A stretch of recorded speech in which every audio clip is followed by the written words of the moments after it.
Welcome, Lauren Pritchard. This is just a little super soldier talk. So it might sound like schizophrenia to people who are not at all involved in the super soldier phenomenon. But in the Facebook forum this morning, which is probably like the biggest forum for super soldiers as far as I'm aware, um, Spencer, like EAU is his last name, he had posted that Aldebaran got invaded by Nibiru. And I was like, no, they didn't. They're not invading. They're making peace. And then as the day was going on, I was like, I actually think I'm being deceived. No, dude, I think they did get maybe invaded. And because I experienced most likely one of my clones was sacrificed on 11/11. And the interesting thing about that is I actually want my clones to be killed because they have no quality of life. So for those of you who don't know or aren't aware, super soldiers are people. I mean, there's like many facets to what a super soldier is.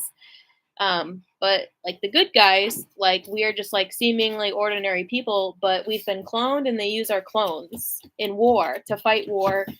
Me specifically, they clone me and keep me in a cage because that's the most damage you could do to me as a soul spirit. Keep me alone, keep me isolated, keep me separated, and then also bored. So they have to damage me, there's been a war to rescue clones. That's what's been happening, I think, since 2012, honestly, and then like really ramping up recently. It's a huge part of human trafficking. It's just another level, it's another layer of human trafficking. You're trafficking people's clones who are out here living an ordinary life, having unusual dreams. They're waking up in clones, they feel like they're awake. We get injuries. If they injure our clones, we get injured. We experience the etheric injury. You stink. Get back. She just ate an egg. She just ate an egg right out of the coop. Stinky girl. So yeah, and it's also we're in the days of Apollyon, 111, Lucifer, Zeus, like the Antichrist. So what would happen to Aldebaran around this time is, and God allows it, right? So if this is really happening, God is allowing it. And also, if a clone's getting sacrificed and I feel it, and like maybe in the past I was not educated, or maybe I would have had a different type of empathy, but or like again, just being not educated. Miss Girl, you stink, sticky dog.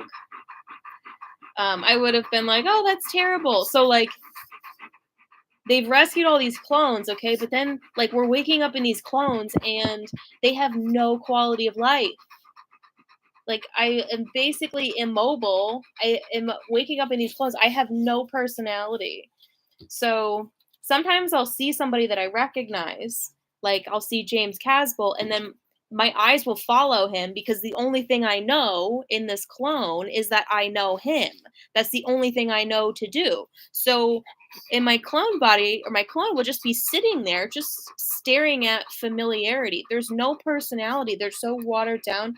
And then I feel better since that one clone died, if it is exactly what's happening, which I imagine is the case, otherwise I think I would have got corrected by now. I feel better. I feel lighter. I feel more free.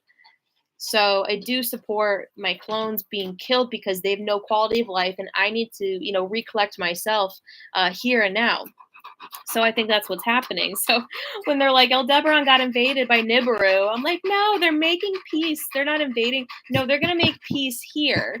And I think it's likely that they're going to invade Aldebaran. I think they wanted to rescue all these clones and they wanted to keep them alive. But, there's another type of the Antichrist is really much in dealing in the realm of death and killing, right? Because death isn't the worst thing ever. The worst thing ever is living in hell, right? So I don't even know that some of these clones have the consciousness to even understand that they're living in hell. They're just vegetables. They're virtual vegetables just sitting there.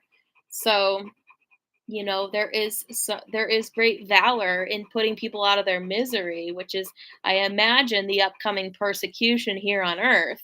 There is valor in putting people out of their misery. Die for the faith. I mean, when your entire area is just completely ruined by natural disaster and you have no more connection to any family or anybody, like, doing people a favor, putting them out of their misery. Death is not the worst thing ever. And some people have a different view about that, and that's okay.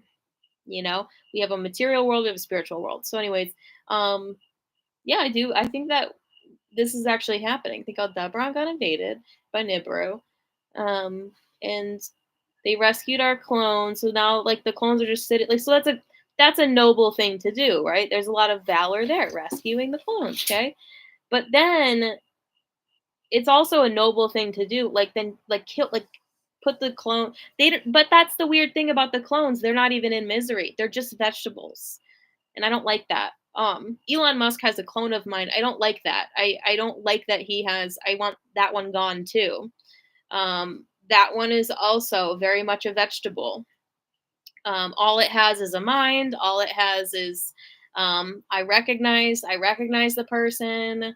Um, Nothing much more. And I don't think it's a very happy, good situation. So I want whatever the clone that Elon Musk has, I want that one put out of their misery also. I don't think it's right that he owns one. It's very strange.